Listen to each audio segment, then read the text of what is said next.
Uh, hello, Oscar Temaru.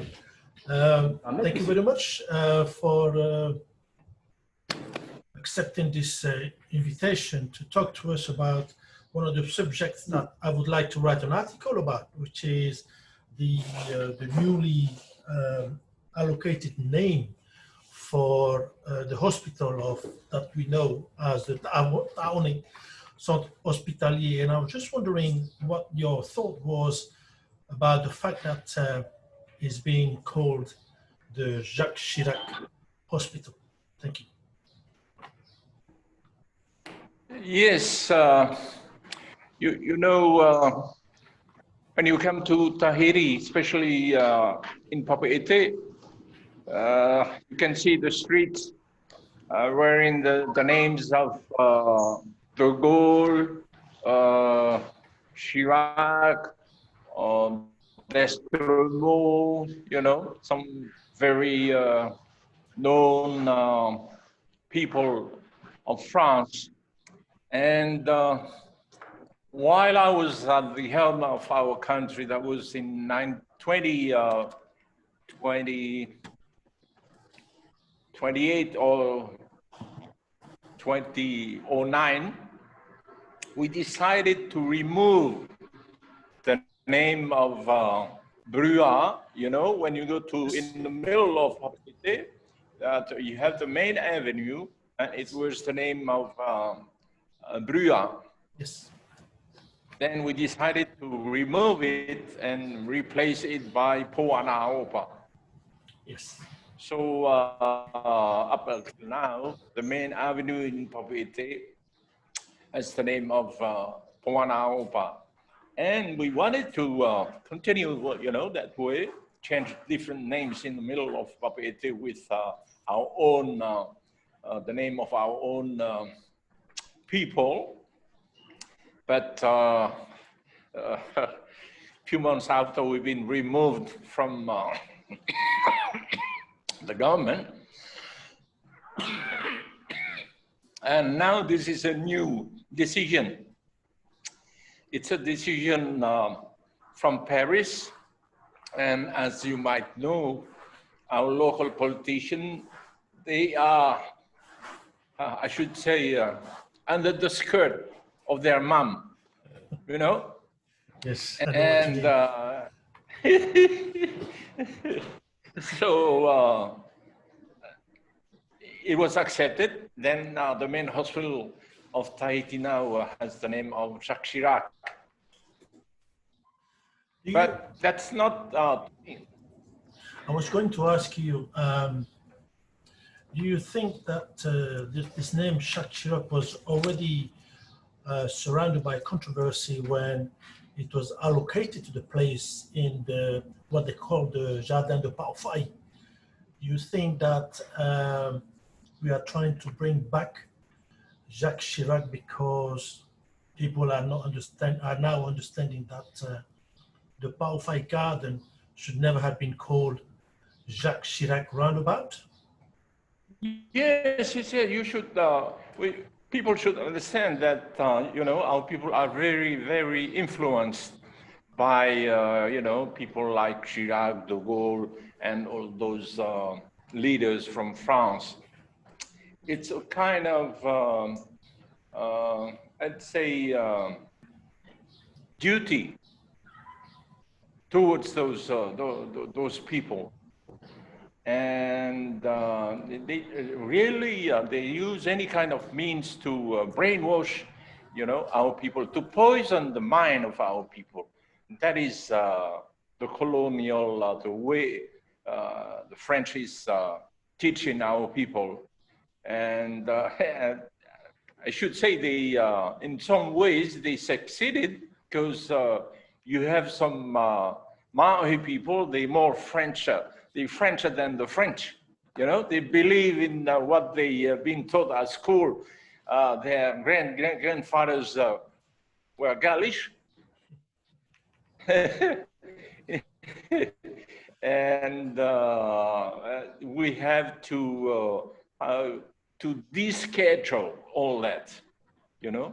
It's Yes. not an easy task. We've been doing that for years.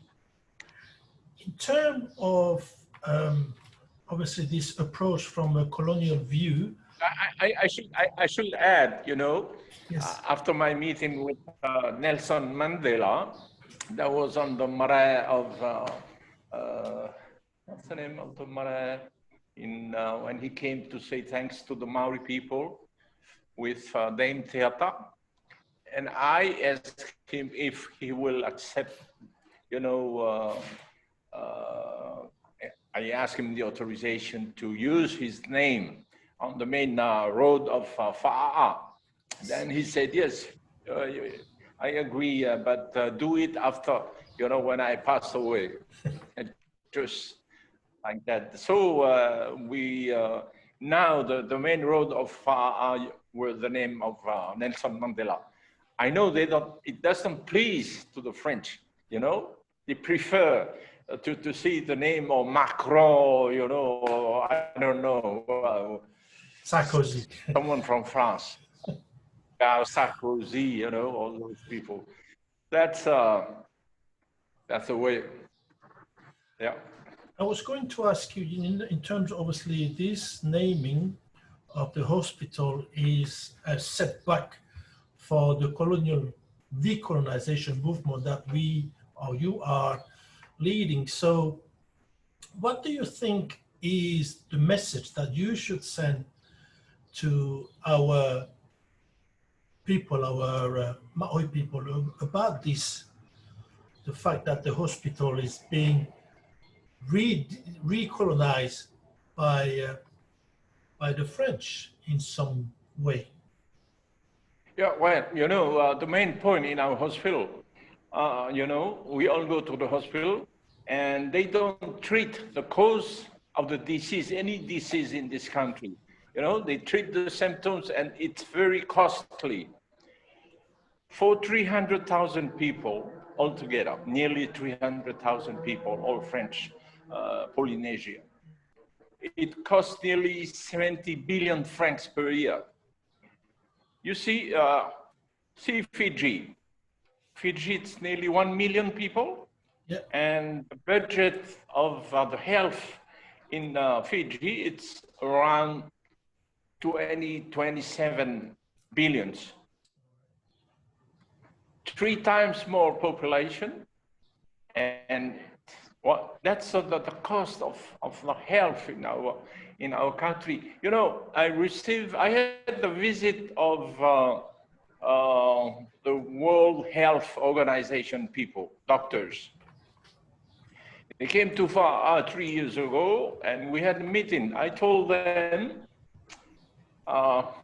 you know, just before the coming of the nuclear arsenal in our country, Yes. which is called the CEP, there were no hospital, no pharmacy in Far, and no doctors.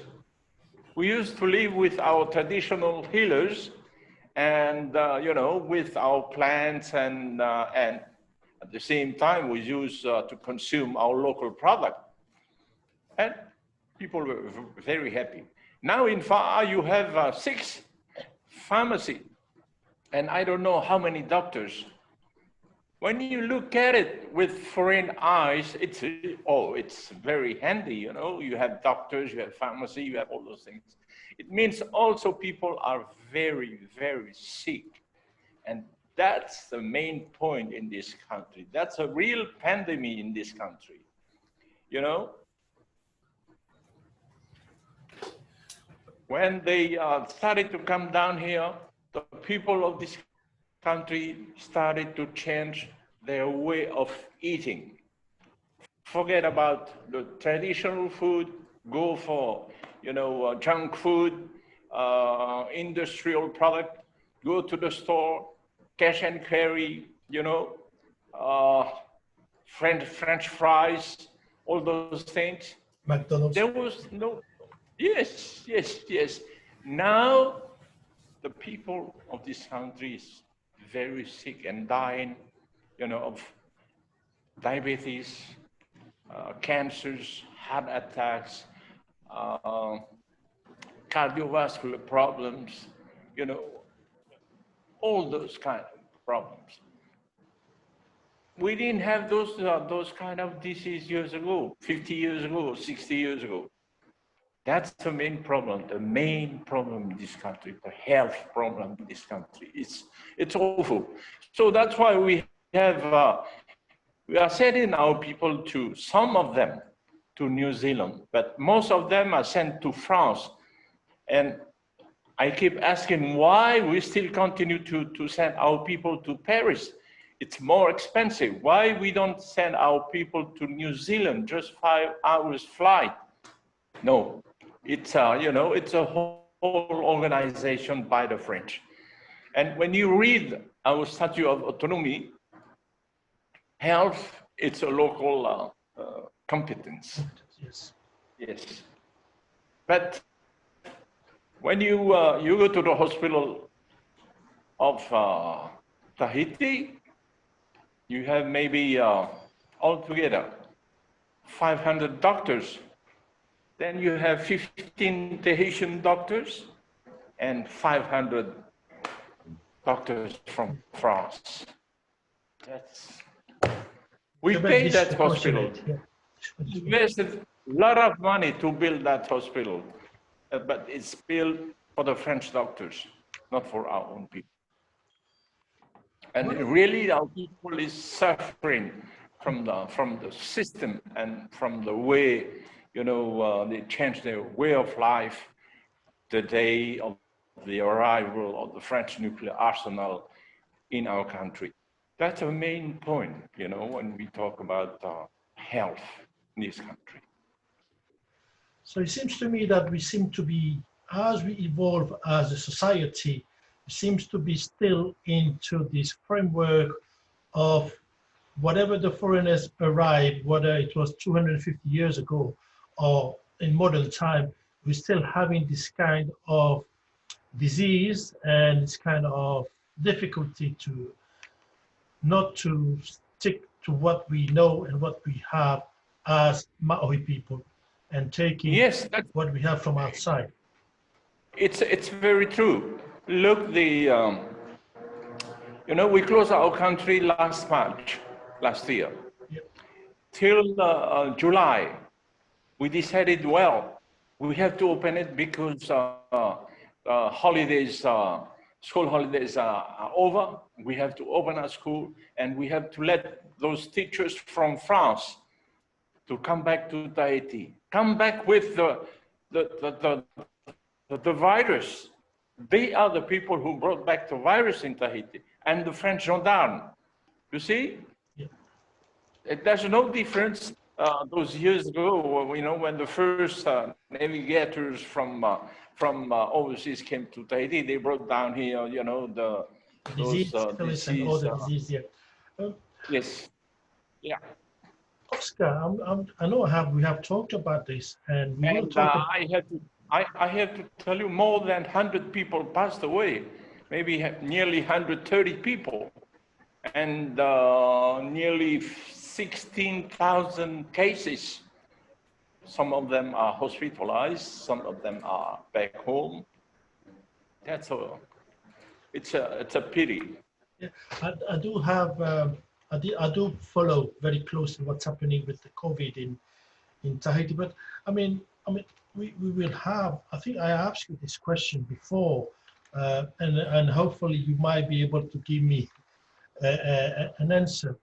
How do you think we should treat this COVID-19, which so far, as you mentioned, 122 or 23 people are dead since the 10th of September in Tahiti? How do you think we should treat? Do you think we should have people going on a fast program, fasting like you do, or do you think, is you have to close down again the country to stop people coming in?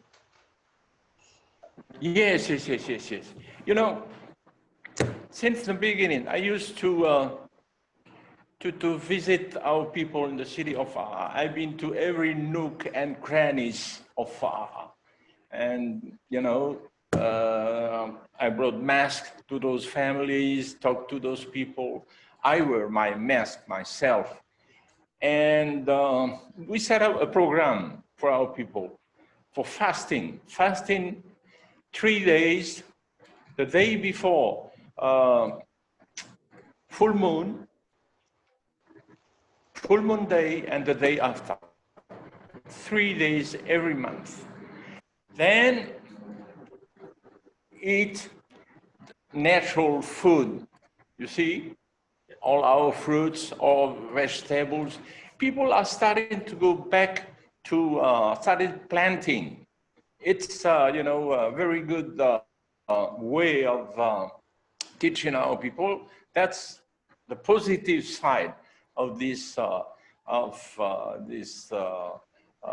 issue. You know, our people are starting to understand that we cannot go every day to the store. We have to plant our own veggies and our own fruit. That's the positive side of this pandemic. But yes, and I strongly believe in fasting. You know, 5 years ago, I couldn't speak. I was very, very, very sick, close to, you know, I was preparing my will for the kids. Then one day, I read some documents, and I've seen what happened in the hospital of big hospital in Moscow after the Second World War. And they started to talk about fasting. That's what I did for a whole week. And just the day after, the first day, I started to speak, I fasted for 8 days. I lost 8 kilos, but you know, I have no more pills, no nothing, and just drinking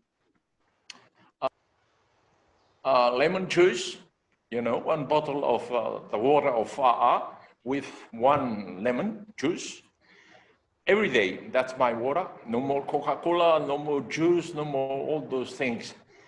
And for sure, alcohol, cigarettes, tobaccos, and all that. You know, let me tell you this story. It will be on TV next month, because RFO have heard about it, so they came too far. Last year, my little sister, she is 71 years old, was hospitalized, the hospital of Pida. That was around the middle of May in cardiology. You follow me, eh? Yes. By the end of the month, he was in nephrology. That's where they treated, you know, liver problems, back problems, and all that.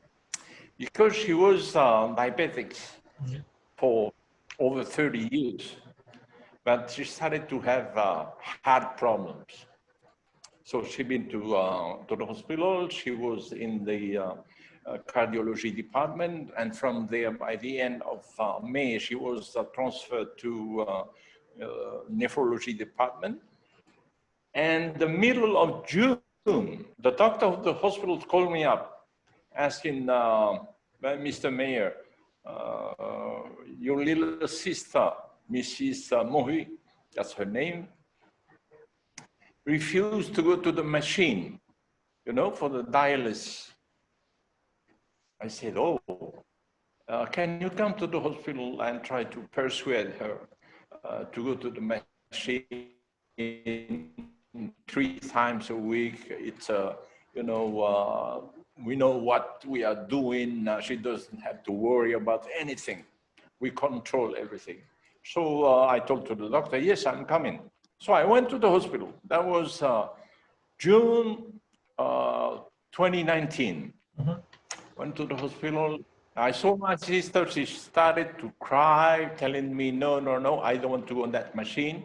I want to go back home to see my mokopuna before I pass away. Yeah. I said, oh boy. So I told to the doctor, no way, she doesn't want to go to. And doctor told me, tell her, if she refuses to go on the machine, she will die. I said, well, I translate to my little sister. She said, no, no, no way, don't want. So the doctor made a prescription to go to the pharmacy to buy pills for the heart, Yeah. for, you know, the diabetes, for the liver, for everything. It's 3 pages of different pills to buy. So I took her home. So I watched my sister and I told her, you know, you have a little chance. Can you fast a whole week and we'll change your nutrition? I'm talking about nutrition. And she told me, yes, I can. So let me tell you, the day following, early in the morning, I was at home to see if she doesn't pass away. It was very critical, very, very critical, yes. Because the kidneys was touched, and the liver, and the heart, all that. Then we've been through the fasting period for 8 days, and we changed her nutrition. Today, that's 1 year and 8 months. 1 year and 8 months, no pills, 0 pills, just changing the way she eats, and she's started to walk at home, to play with her mokopuna. Well, that's a very. And she was in the hands of those, you know, specialist cardiologists, nephrologists, and all those, you know, special doctors. That's a very positive outcome for your sister. Yes. And the way we need to look at nutrition from another angle, from a traditional view. What I'm going to ask you now, Oscar, is what would be for you, because I want to go back on this decolonization of our country, which is your message. What do we need to do for us outside? You know, not people in Tahiti, I understand, because your followers, they will follow you, but for us, like me here, outside, not just me, there might be some other people in France or in Australia who are following you. What is your message for the implementation, or for the message to? I see. You know, able to help you in your message. Yeah. Have you got a copy of the last resolution adopted at the United Nations, the one of December 2020?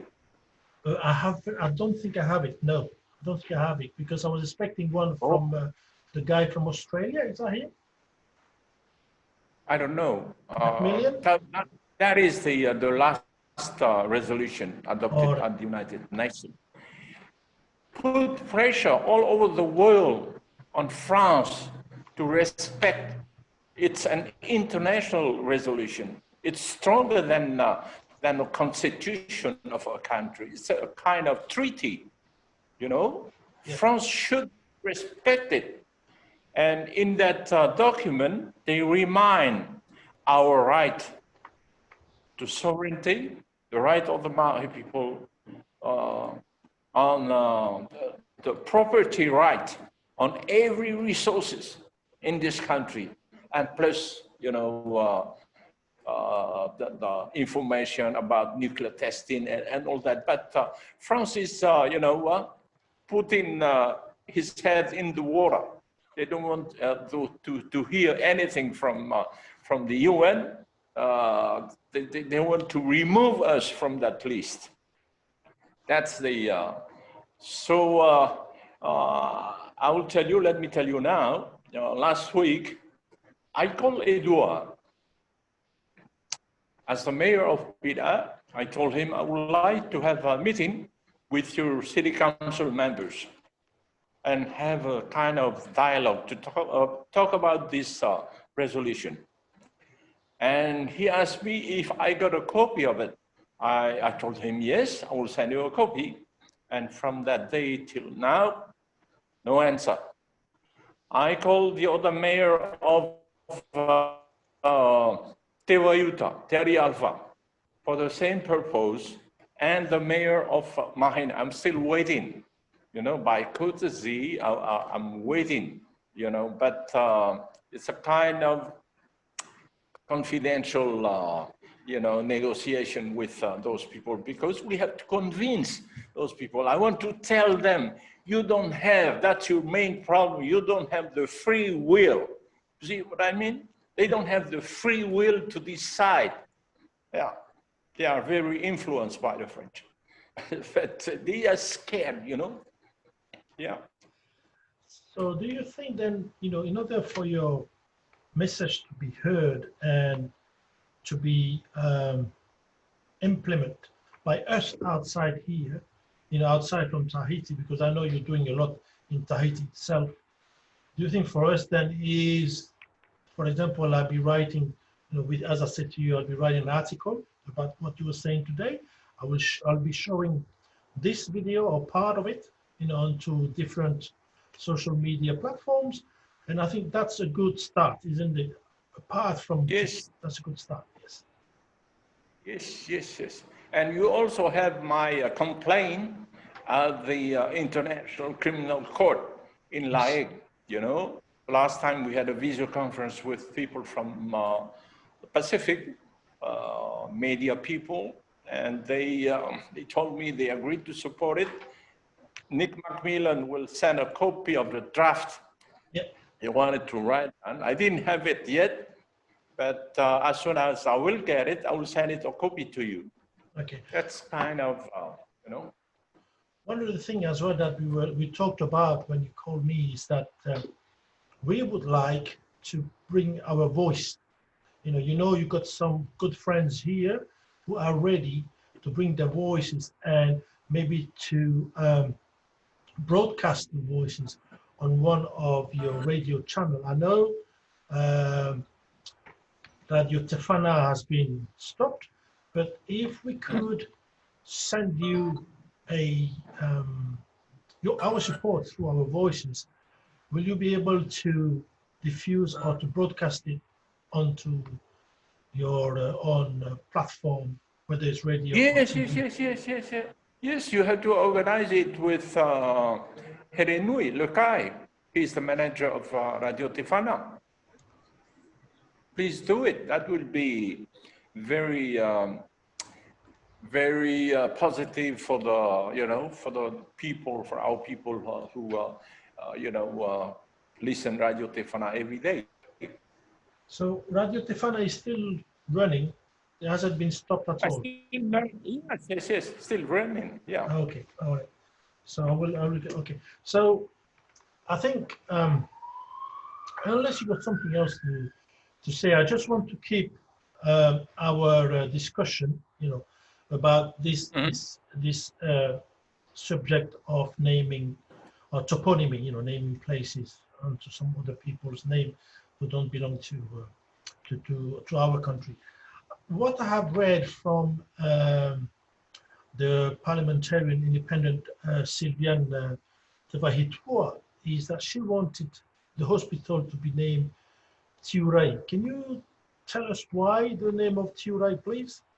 Because that's what she wanted to name for Tiurai. Yeah, that's the idea of Eliane. Eliane, sorry. She's the elected member in our local parliament of Tawini Huidatira. Yes. And, you know, she's a very, very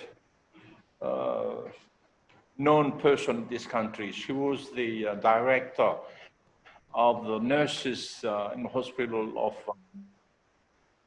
you know, teaching young nurses. And yes, that's Eliane. And she wrote also many articles at the United Nations about you know, all the problems we are facing in our country, you know, from the nuclear radioactive fallout. Yes. So that's Indiana. The name of Turai was very known as a traditional, you know, healer of this country. Very, very known. That's by the year 1914, 1915, 16. He used to tell to the people to use our own medication, should say, plants and how to deal with all kind of diseases. He was very known as a traditional healer, Turai. He used to live in Punavia. Yes, and you have, the district next to yours, yes. And you have his grave there in Punavia. Excellent. And one of the last questions I would like to ask you, Oscar, how are you in terms of health, and how much, maybe you can't tell me, but how long do you have to go? We don't want you to go. We just want you to stay healthy and to stick to your fast. But I mean, how are you feeling? I'm all right. I'm all right. I just, you know, after the, I was shocked. I had a shock, you know, after the trial, and I had a kind of stroke. So, but I'm okay. I'm coming up, you know, and I exercise every day. But I have, I would be very happy to find out, you know, someone who can help me to sleep, you know, at least 5 hours a night. That's my main problem. You know, So, sleeping apnea. Sleeping apnea. Yes. That's my problem. Yeah. So everybody is looking after you then. Sleeplessness. Pardon? Sleeplessness. Yeah. All right. Oscar, listen, I think I will have enough to write my article, and as I said to you, we will we will work a bit on our interview, and it will be put on Facebook. I'll get the help from David Roby, who is a good friend of yours. So is there a last message you would like to tell me or to send to your auditors? Wish you the best of the best. Forget about 2020. 2021 cannot be worse. I hope so. To Roby and to all our friends. Maruru. Okay, Maruru. Okay.